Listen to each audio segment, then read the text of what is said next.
¿Qué tal, amigos? Bienvenidos una semana más aquí a su programa de misterio, Andalucía Paranormal, en 7 Televisión Andalucía.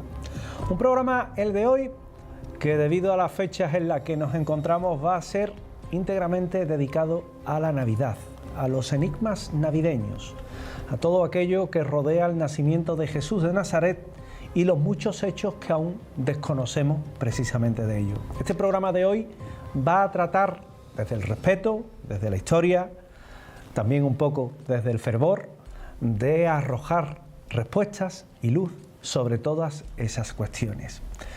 Un programa en el que, permítanme a modo de editorial, simplemente dedicarles una felicitación navideña.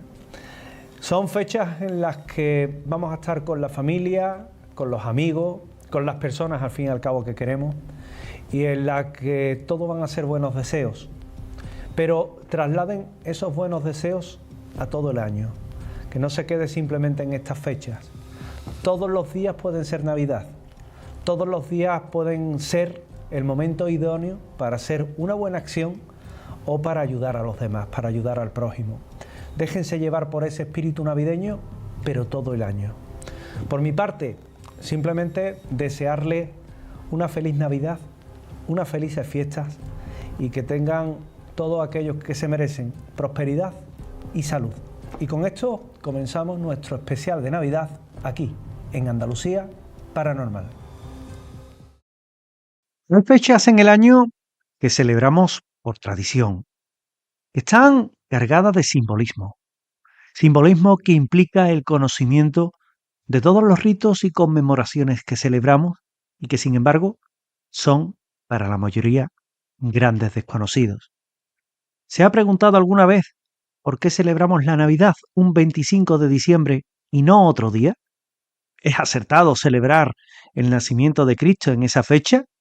¿Qué argumentos hay en contra y cuáles a favor? ¿Existieron de verdad los Reyes Magos y Papá Noel? ¿De dónde viene la tradición de los dulces navideños? ¿Y la ornamentación de las fiestas navideñas? Son preguntas que, convendrán conmigo, se acumulan y ponen de manifiesto ese desconocimiento sobre estas fiestas tan entrañables y familiares. Pero permítanme acompañarles por el mundo del simbolismo navideño, por el mundo de las tradiciones, también por las explicaciones que a buen seguro le van a resultar sorprendentemente curiosas. Comencemos por el principio. Como toda gran historia, ¿por qué celebramos el 25 de diciembre el nacimiento de Cristo? El día del 25 de diciembre es una fecha adaptada que tiene que ver mucho con la antigüedad. En tiempos de antiguas religiones predecesoras del cristianismo, en esa misma fecha se celebraba el Día del Sol Invicto o el nacimiento del Sol, y al no poderse eliminar esas fiestas paganas, se reconvertían al uso cristiano. Es decir, le solapaban una fecha que tuviera una conmemoración cristiana a aquellos primeros padres de la Iglesia. Esta fecha no se fijó hasta el siglo IV. También el 25 de diciembre se celebraba antaño el nacimiento del dios viviente Mitra, que guarda ciertos paralelismos más que interesantes con el cristianismo, y cuya doctrina adoptó el emperador Cómodo para su culto.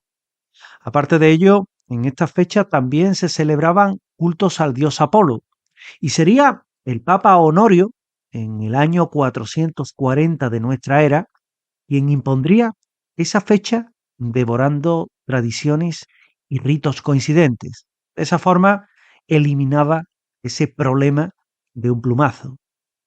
La fecha del nacimiento de Jesús habría que ubicarla posiblemente entre los meses de mayo a julio, y lo marcan así los relatos y la climatología. Nunca hubiera sido en diciembre, precisamente por esa climatología adversa que no haría viable, por ejemplo, tener a los rebaños de ovejas pastando.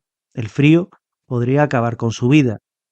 Su nacimiento se debe de ubicar allá por el año -7 a.C. Todo ello si atendemos a las informaciones sobre la matanza de los inocentes, de los infantes, por parte del rey Herodes, hecho históricamente acreditado. Por el contrario, la fecha del 6 de enero es el día de la manifestación del Señor, a partir del siglo II. Fue el propio Papa Juan Pablo II en 1983 quien dijo que solo son fechas simbólicas y nunca exactas, en referencia a las celebraciones navideñas.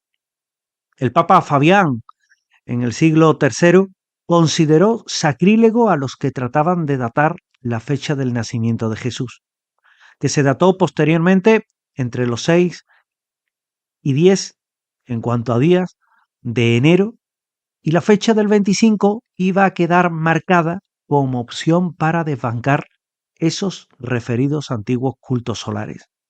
El Papa Liberio, entre el 354 y el 360, fija como inmutable la fecha del 24 al 25 de diciembre como la del nacimiento de Jesús. Otro dato curioso que también me permito apuntarle es que Jesús probablemente no nació en Belén, sino más bien entre Nazaret y Cafarnaún, aunque la tradición piadosa y la estrella nos indiquen que fue en la vieja ciudad eterna con su eterno portal. Y si hablamos de la estrella de Belén, también tenemos que hablar de su eterno misterio. Curioso el fenómeno que se produjo en Belén. Aún hoy provoca controversia entre aquellos que debaten sobre qué fue la estrella de Belén. La estrella de Belén no fue ni un ovni ni un cometa. No hay datos que avalen lo primero, pese a que por su extrañeza podríamos catalogarlo como un objeto volador no identificado como tal, pero tampoco hay datos astronómicos sobre ningún cometa o fenómenos análogos en la fecha del nacimiento de Jesús. Posiblemente se trató de una conjunción Júpiter y Saturno en Piscis, muy luminosa, hacia el -7 a.C. Ese año que, curiosamente, coincide con el que anteriormente referíamos como la del nacimiento real de Cristo según la matanza de los inocentes. La ilusión con la que los niños aguardan la llegada de los Reyes Magos, cargados de juguetes y de regalos, no tiene parangón. Es la noche de la magia, es la noche de los niños, pero también los magos, los Reyes Magos, no siempre fueron 3.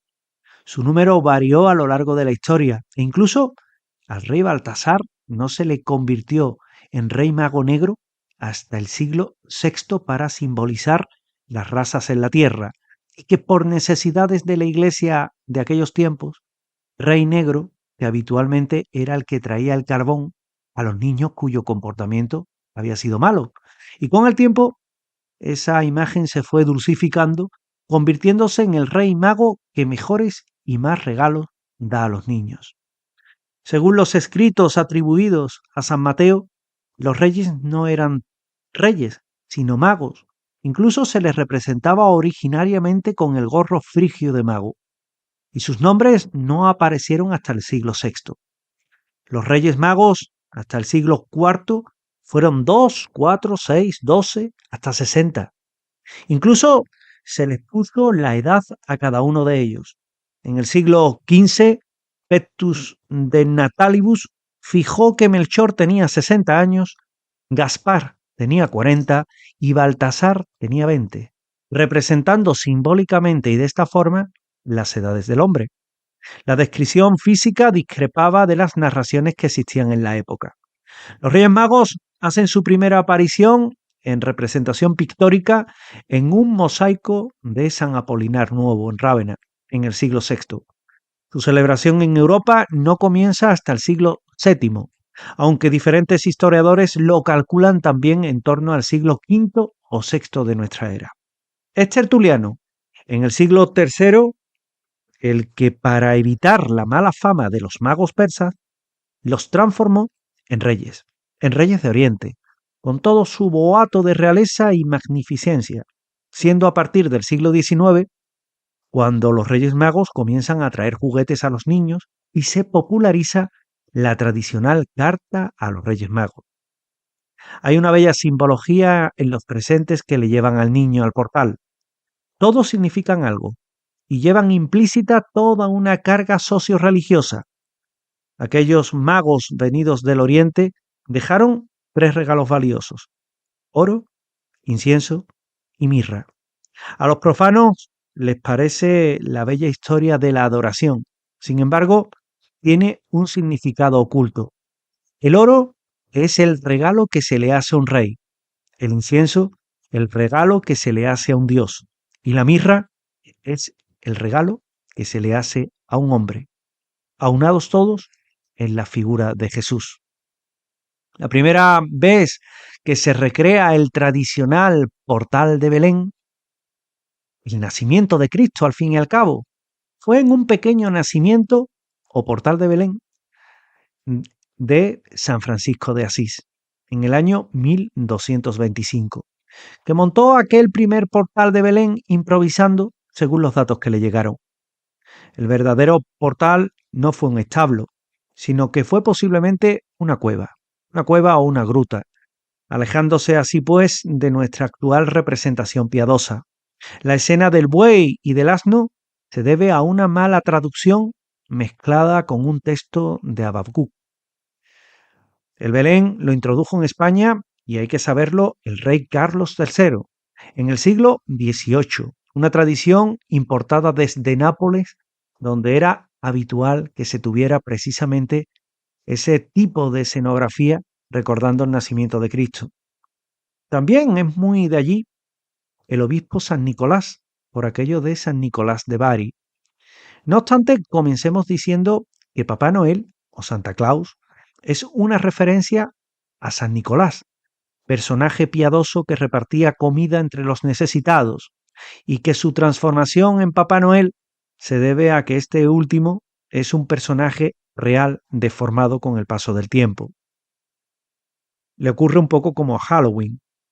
Tiene una mayor tradición en países nórdicos y estaba acompañado por un singular duendecillo llamado Pedro el Negro.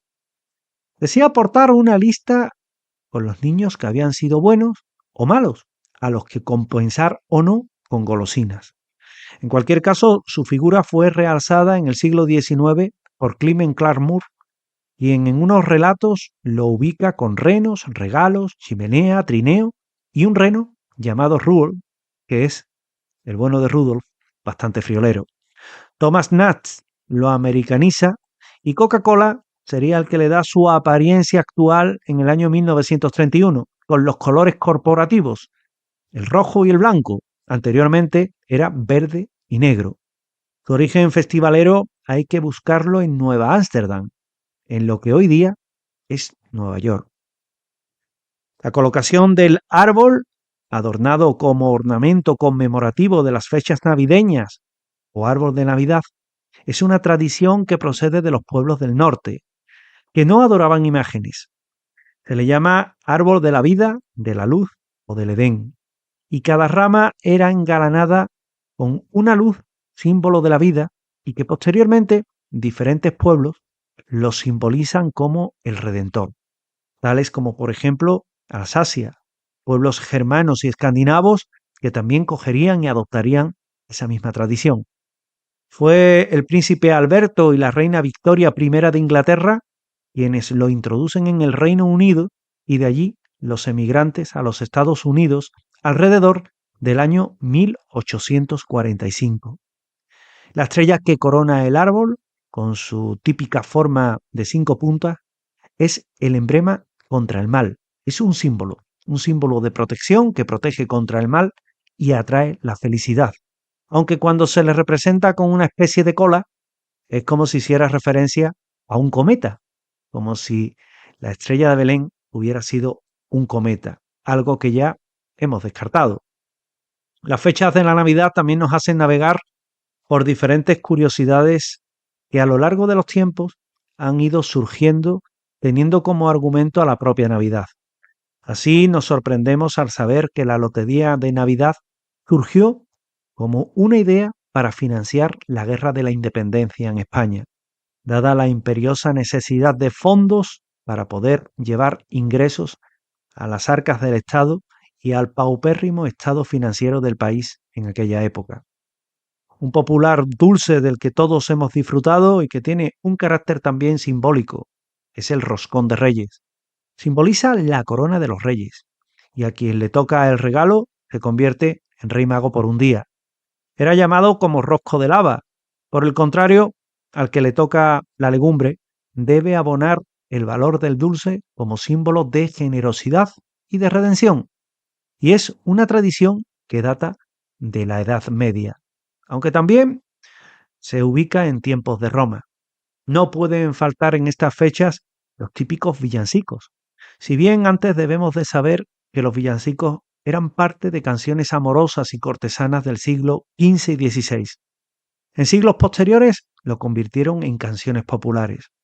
Proceden de poemas acalorados improvisados para la época, entre amantes, al que posteriormente se le acompañó de música y letras ya más suavizadas, más blandas y más conforme con la época y conmemoración que se celebraba. Y el plato estrella de estas fiestas suele ser el pavo. Quizás en España optamos por otros tipos de platos, por otra gastronomía, pero el pavo, como cena de Navidad, tiene posiblemente un origen en la corte inglesa. Posiblemente fue Enrique VIII de Inglaterra el que impuso esta tradición y la exportó el mecenazgo de los Austrias en el siglo XVIII. Igualmente, si bebe cava o champán, debe saber que su origen es muy incierto. Parece claro que no lo inventaron los franceses, y mucho menos Don Periñón. Su patria chica habría que buscarla en zonas de la Cataluña más vinatera y a un fermentado accidental de la uva en uno de los viejos monasterios donde tan buenos caldos se hicieron. Si como otros muchos habitantes de este planeta conmemora estas fechas a la luz de las velas, también debe de saber que la representación de estas velas es de elemento propiciatorio capaz de purificar, iluminar y dar ilusión y esperanza. ¿Por qué nos besamos? ¿Se ha preguntado también por qué nos besamos cuando estamos bajo el muérdago? Pues la razón simbólica nos dice que el muérdago está considerado como un elemento de suerte y felicidad en la antigüedad. Besarnos bajo él es estar bajo su protección y buen augurio. Y también es una fecha, el 25 de diciembre y toda la Navidad, en la que de alguna forma, entre ilusiones, sonrisas y regalos, al sabor de la amistad, de la nostalgia por los que no están, con una fuerte carga sentimental en estas fiestas, celebramos un año más el nacimiento de Jesús de Nazaret, de la Navidad. Da igual que hubiera nacido el 25 de diciembre o no. Es época de nacimiento e ilusión, época de esperanza y crecimiento interior, época de solidaridad, época de amistad, perdón y bien para los pobladores de este planeta que hoy más que nunca necesitan esa paz y esa esperanza. Tal vez si todos tuviéramos un poco más la mirada de ese niño que contempla un portal en este mundo, nuevamente volverían a brotar los tallos de la esperanza en el propio ser humano. Como moraleja a todo esto, nos despedimos con un dato que seguro desconocía. El relato de la Navidad procede de un evangelio apócrifo de San Mateo, que nunca fue aceptado por la Iglesia. La paradoja es que la propia Iglesia celebra la Navidad en función de ese relato. Y es que no hay tiempo ni hay época para ser feliz. Y la Navidad es fecha de felicidad y de compartir buenos momentos.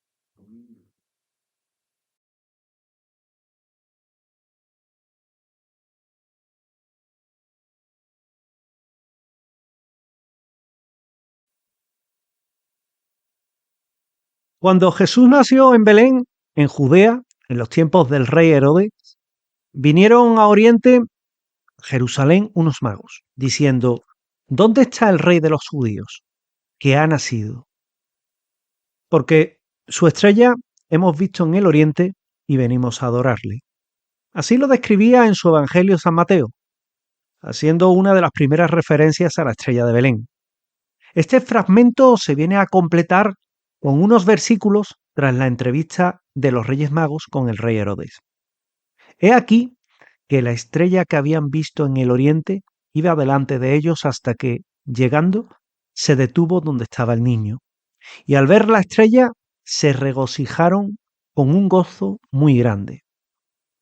Desde entonces, no pocos han sido los que se han preguntado por lo que en realidad fue la misteriosa estrella que llevó a los magos hasta un punto indeterminado entre Belén y Cafarnaúm. Se han barajado 1001 hipótesis en torno a lo que es esta estrella de Belén o lo que pudo ser, desde alineaciones astronómicas, fenómenos astronómicos, meteoritos, estrellas, novas, supernovas, cometas, conjunciones planetarias, pero aún no parece haber un consenso máxime antes de este pretendido comportamiento inteligente de la estrella de Belén. Pero a nivel histórico, solo uno de los evangelios admitidos por la Iglesia habla de la estrella, el de Mateo. Y de los Reyes Magos, igualmente. San Pablo en sus textos tampoco habla de ello, ni de ninguna de lo que son sus cartas se han podido encontrar rastros de lo que eran los Reyes Magos. Hemos de tener en cuenta que Pablo de Tarso fue el fundador del cristianismo como religión organizada, que no fue apóstol de Jesús, no lo conoció en vida. Sí, evidentemente, prosiguió su obra. Y un suceso tan milagroso y trascendente como este, pues sí es verdad que debería haber quedado recogido en sus escritos. Los evangelios de Marco o Juan no dan demasiados detalles de la niñez de Jesús de Nazaret. Evitan esa parte de su vida, quizás por desconocimiento. Lucas habla de la vida de niño de Jesús, pero no da detalles ni referencia a la estrella de Belén, Reyes Magos, matanza de los inocentes, tampoco a la huida a Egipto de la Sagrada Familia, ni nada de eso. Solo en los considerados como evangelios apócrifos se habla de la estrella que señaló el lugar donde nació Jesús y fueron escritos un siglo después, el de San Mateo, en el protoevangelio de Santiago, en el que curiosamente se dice una estrella muy brillante y de un resplandor tan grande que eclipsaba al resto de estrellas, convirtiéndolas en invisibles. Aunque parece un poco exagerado, pues un hecho así, evidentemente, hubiera destacado o tenido alguna mención en otros historiadores locales. Parece que los textos que recogen la existencia de la estrella de Belén son todos posteriores al Evangelio de Mateo, tomando de este la fuente y que exageraron o magnificaron esos hechos. Hay un detalle a tener en cuenta. La estrella guió a los 3 Reyes Magos y desapareció, pero volvió a aparecer para indicarles el camino entre Jerusalén y Belén. Nada conocido por la ciencia o reflejado en la historia ha tenido jamás ese comportamiento inteligente. Uno de los enigmas más insondables de la Navidad, de los muchos que tiene, es sobre el origen o explicación que pudiera tener ese extraño fenómeno luminoso llamado Estrella de Belén. Es opinión generalizada que se podría tratar de una conjunción planetaria. La idea, que ya fue propuesta en 1603 por Johann Kepler, desde su observatorio en el Castillo de Praga, sobre el acercamiento de Júpiter y Saturno en la constelación de Piscis, pudiera ser una explicación. Realizó los cálculos oportunos y comprobó que en el año 7 a.C. se produjo la misma coincidiendo con las referencias que tenemos sobre el nacimiento de Cristo. Sería en 1925 cuando el investigador Schnabel descifraría unas anotaciones neobabilónicas bajo escritura cuneiforme de la escuela de astrología de Sipar, a 100 kilómetros al norte de Babilonia. Las tablillas confirmaban todos los cálculos de Kepler. La conjunción había tenido en el 7 a.C., tal y como los astrónomos habían calculado. Y con todo ello, la estrella de Belén sigue teniendo mucho valor simbólico.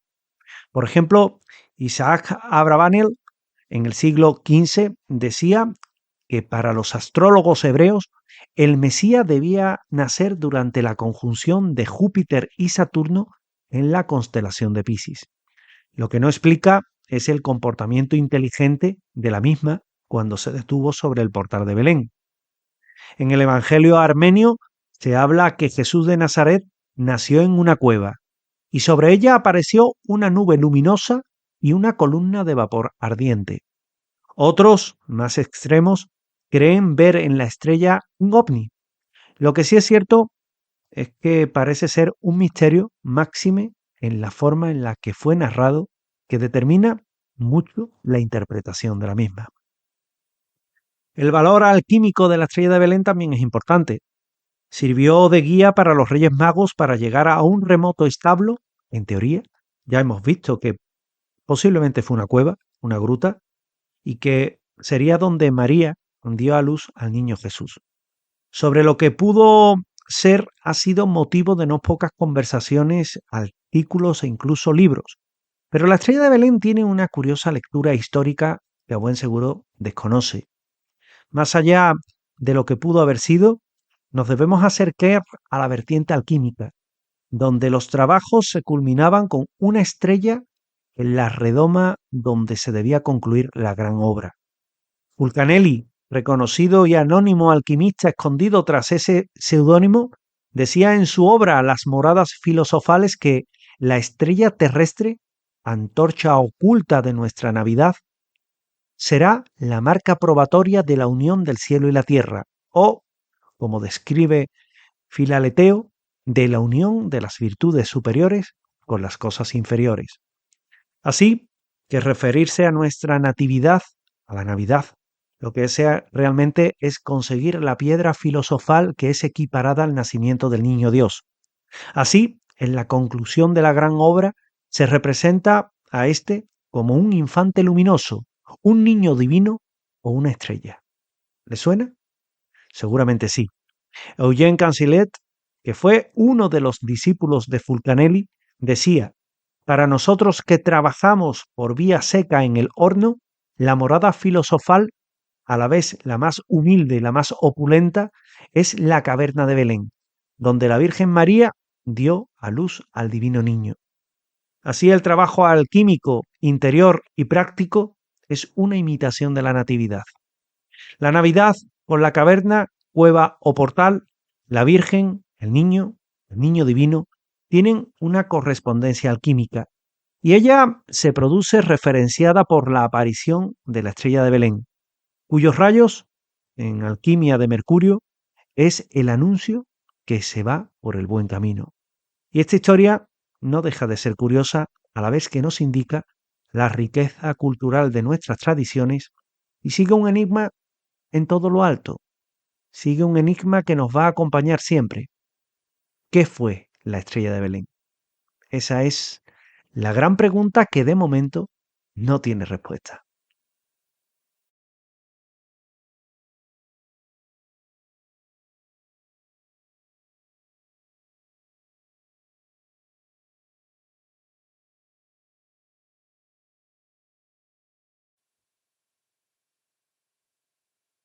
La fecha del nacimiento de Cristo siempre es motivo de controversia.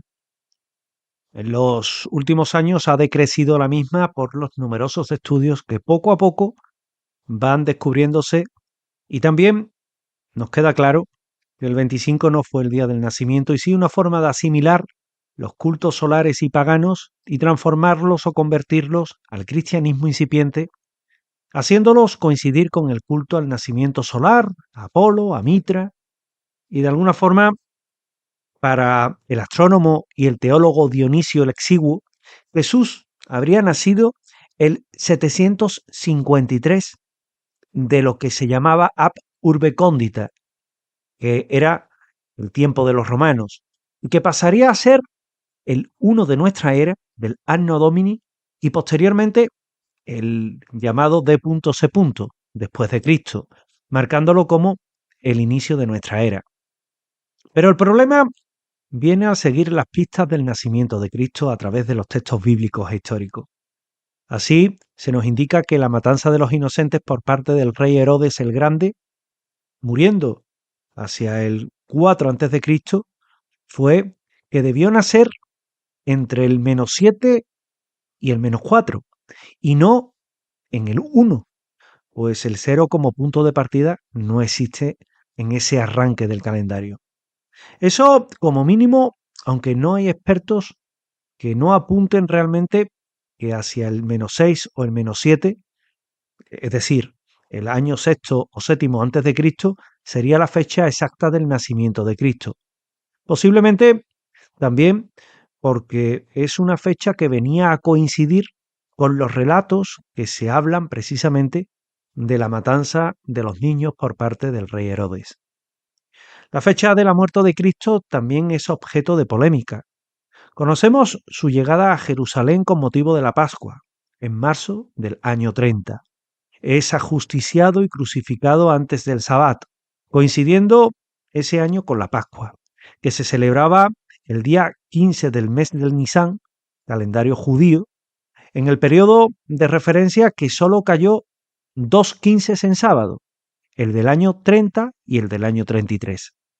Así, si todo es tal y como nos narran los textos sagrados, Jesús se encontraría con la muerte ese fatídico día, el viernes 7 de abril del año 30 o el 3 de abril del año 33, sobre las 3 de la tarde, resucitando el domingo a las 4 de la madrugada en el sepulcro de José de Arimatea, cerca del monte Gólgota.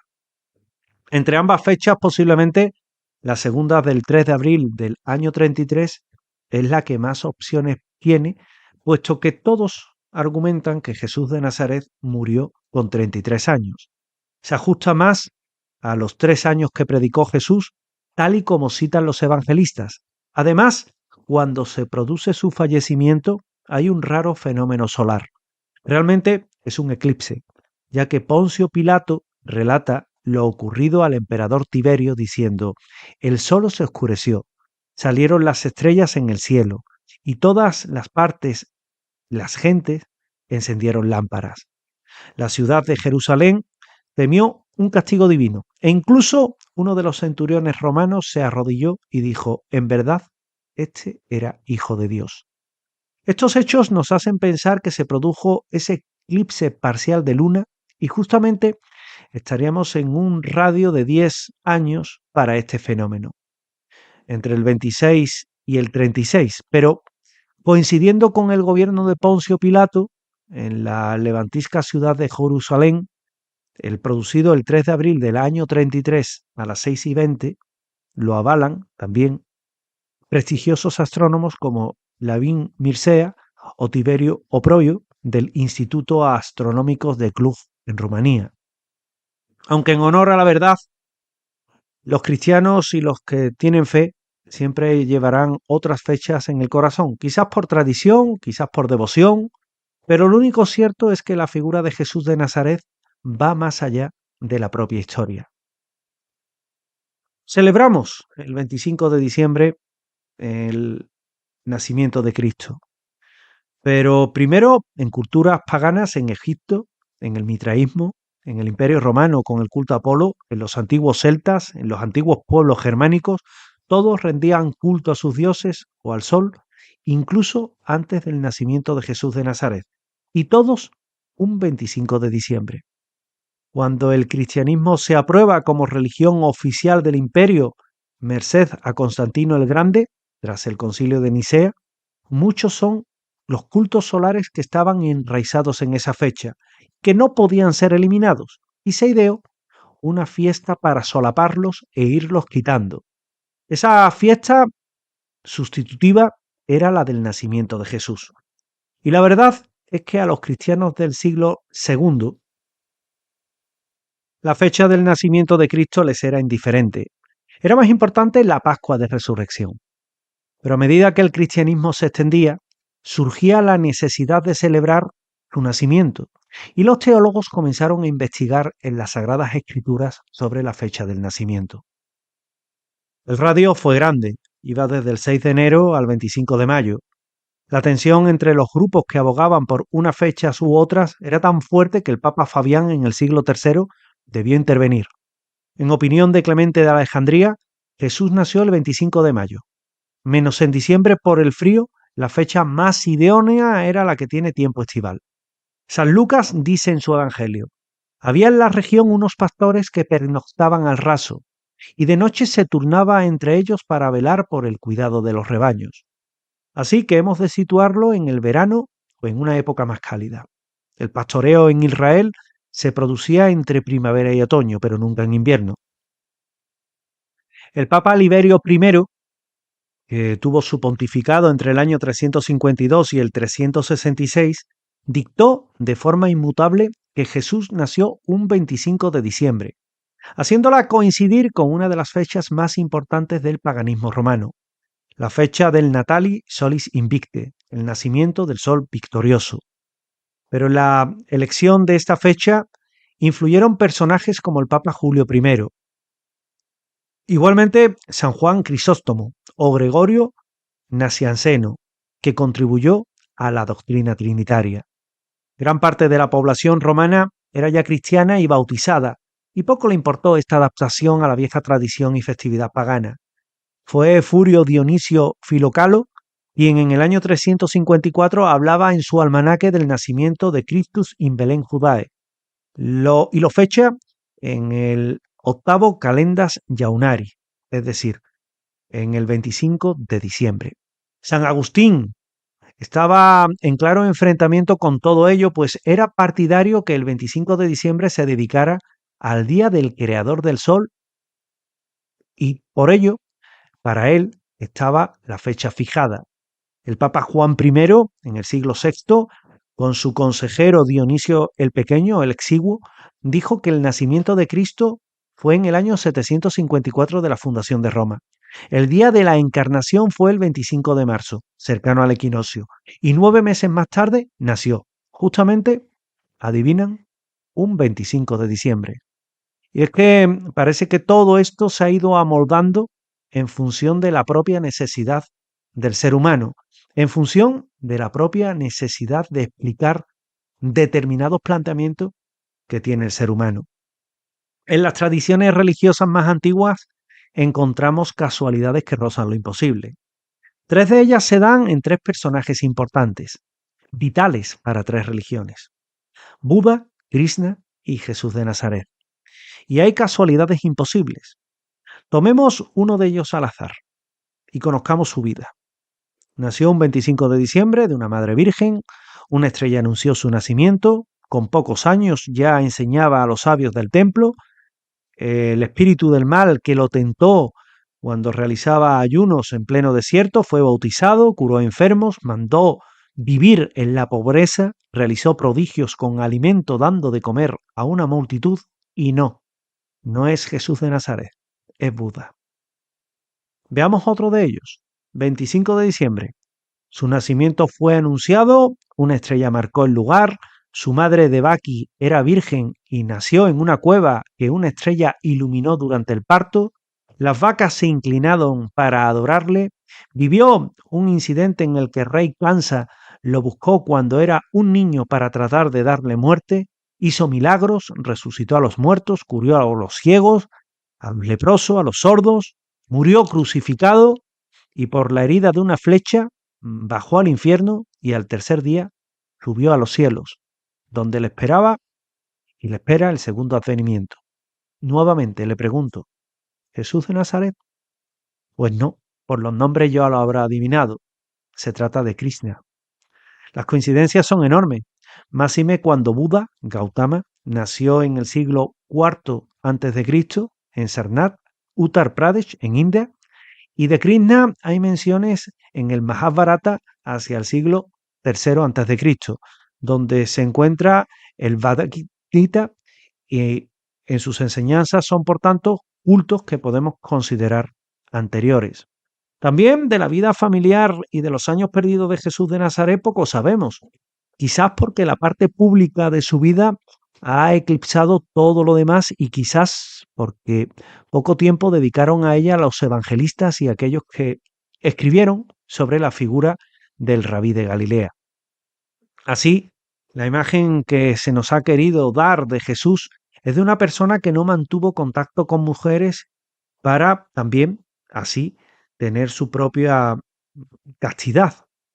La concepción de Jesús por parte de María, por ejemplo, fue un hecho milagroso.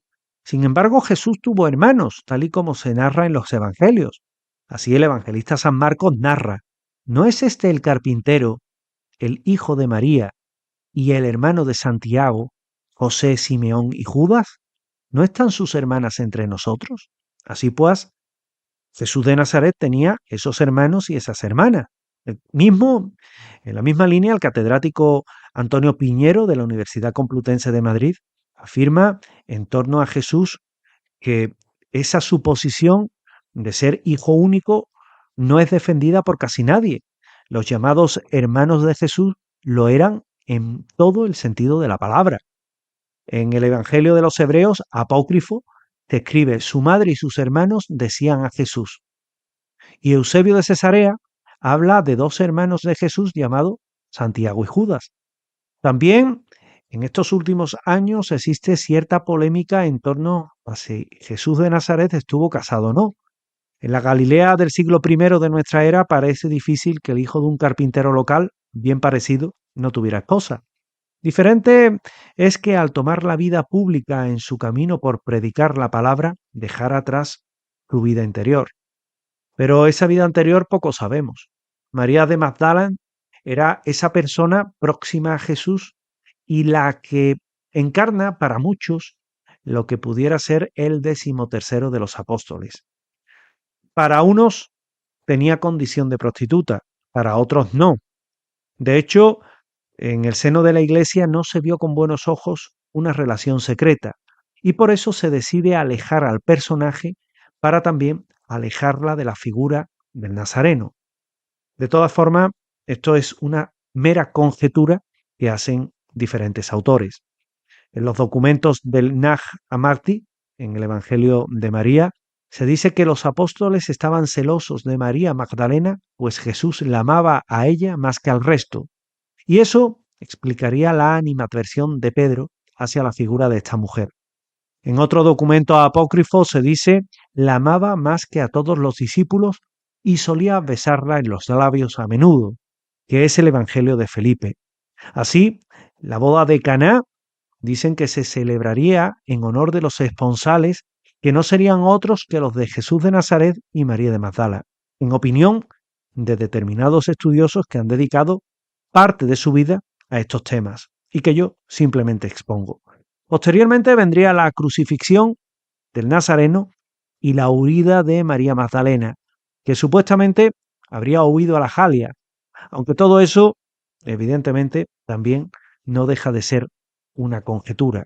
Por tanto, parece cada vez más fácil ubicar que la fecha del nacimiento de Cristo no fue un 25 de diciembre, aunque eso poco importa, porque realmente es una fecha simbólica, como bien dijo el Papa Juan Pablo II, y a ese mismo simbolismo nos debemos para celebrar un acontecimiento tan importante como es la Navidad.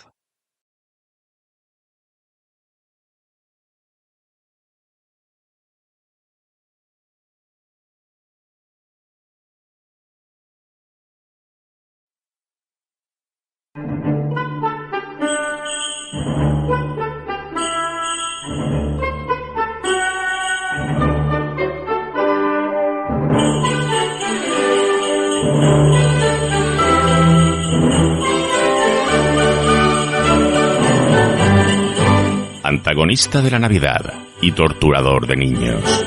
Así es este personaje. El demonio de la tradición europea que siembra el terror en estas fechas. Hoy, en nuestros pasajes de la historia, Krampus, el diablo de la Navidad.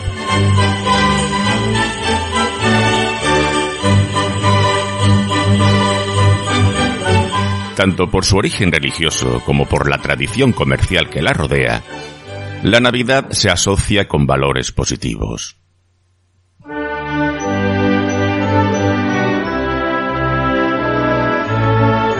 Una de las figuras más representativas de la época es la de Santa Claus, hombre que encarna el espíritu dadivoso de la temporada.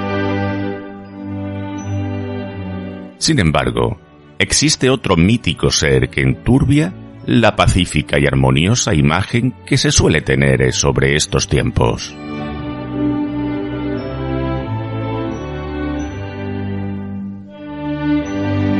Se trata nada más y nada menos del Krampus, un demonio que castiga a los niños y a las niñas.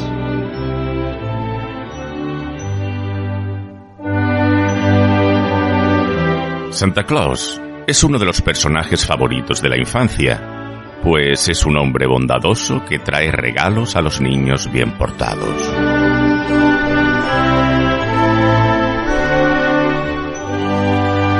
Para los de mala conducta corresponde un trozo de carbón.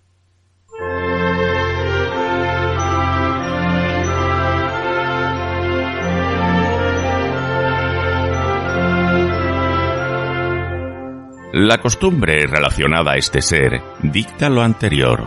Sin embargo, las acciones punitivas de Krampus llevan el castigo a otro nivel.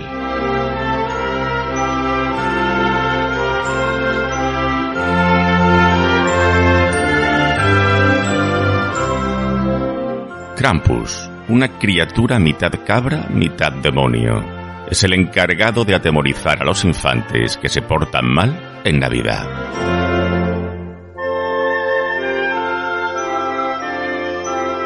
Este personaje no carga con regalos en un trineo, ni tiene elfos que lo ayuden.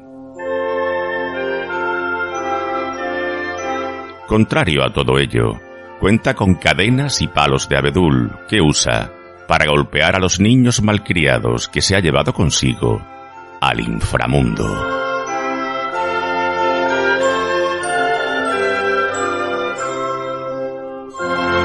Se dice que Krampus, cuyo nombre se deriva de la palabra alemana Krampen, que significa garra, es hijo de la diosa El, la encargada del inframundo en la mitología nórdica.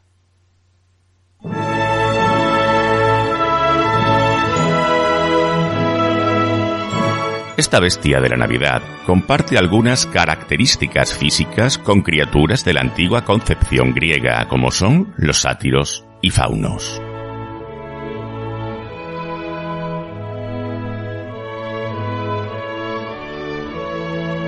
La leyenda del Krampus es una tradición de Navidad en Alemania, país donde estas celebraciones comienzan a principios de diciembre.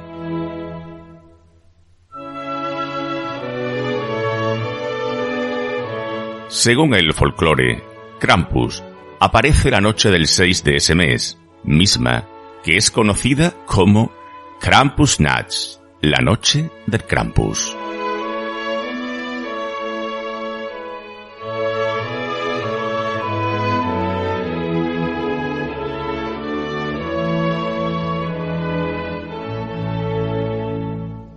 También en esa fecha se celebra el Nikolaustag, momento en que los niños alemanes esperan que Santa Claus llene sus botas con regalos como recompensa por el buen comportamiento del año.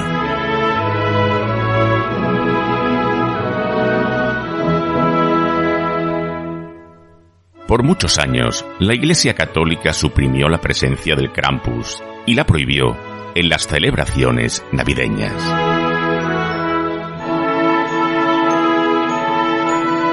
En otra parte, los fascistas en la Segunda Guerra Mundial acusaron a la figura del Krampus de ser invención de los socialdemócratas.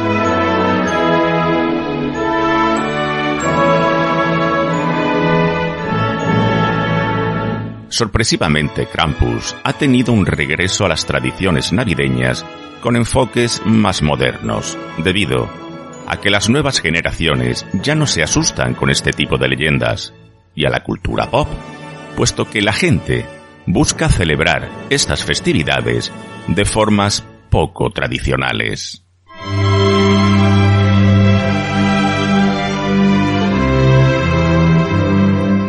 En países como Alemania, Hungría, República Checa y Austria, se celebra el Krampuslauf, una especie de carrera en la que cientos de hombres disfrazados de demonios corren por las calles y persiguen a los transeúntes.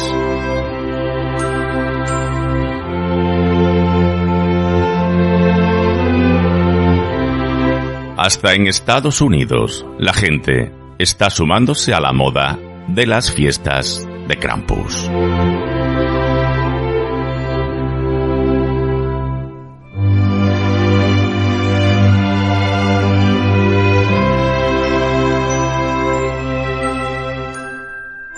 Por su parte, Austria intenta comercializar este duro personaje vendiendo chocolates, figurines y cuernos coleccionables.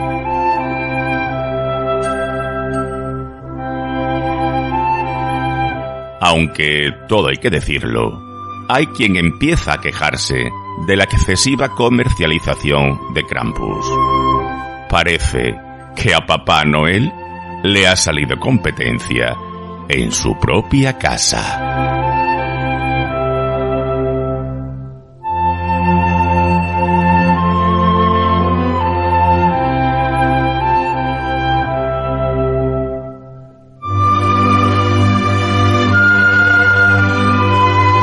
Y hasta aquí este mini pasaje de la historia de hoy, con un personaje que para nada me gustaría cruzar en mi camino. Mientras tanto, recordar: ser inmensamente felices. Por cierto, feliz Navidad.